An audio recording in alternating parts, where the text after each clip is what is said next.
Plastic park कुठे कुठे plastic park भुसावळचं चाललं होतं. आपल्याकडे मला त्याची कल्पना नाही कुठे प्लास्टिक पार्क मला कल्पना चालू होतं ना हा प्रोजेक्ट.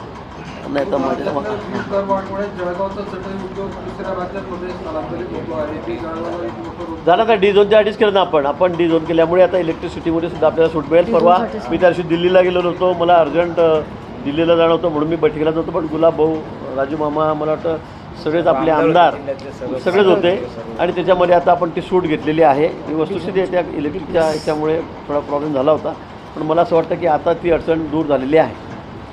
शेतकऱ्यांचे वारंवार नुकसान झाले, प्रशासनाने पंचनामे केले, पण आतापर्यंत मोबदला मिळालेला नाही. 3 दिवस झाले एवढं नुकसान नाही, आधीच्या यांना मिळालेत, पण आता सगळ्यात मोठं नुकसान जे आहे ते आता या 3 दिवसापूर्वी झालेलं आहे. कारण एवढं पाऊस आणि एवढं वादळ ते पहिल्यांदा आपण मला वाटतं आमच्याकडे मतदारसंघाचं माझ्या 3-4 घराचे पत्र जे उमगले, 2-3 झाडं पडलेत, 2-3 इलेक्ट्रिकचे पोलही गेलेत, एक बाई मृत्यूमुखी पडली. पण सरकारची भूमिका आपण बघितली असेल, आपण प्रत्येक वेळेला पंचनामे झाले की आमचे पैसे आम्ही किती थांबवत नाही का देत नाही याच्यातला भाग नाही आहे. मदत ही दिलीच जाते. थोडाफार अवधी आता म्हणजे परवाच म्हणजे काल परवा पंचनामे चालू, मी कालच सगळ्या दौऱ्यावर होतो. 37 कोटीचा प्रस्ताव पाठवला. मे महिन्याचं जे नुकसान झालं ना, कलेक्टर साहेबांनी 37 कोटी रुपयाचा प्रस्ताव पाठवलेला आहे. ते मला माहिती असं असेल तर मी लगेच 2 दिवसामध्ये पैसे रिलीज करायला सांगतो.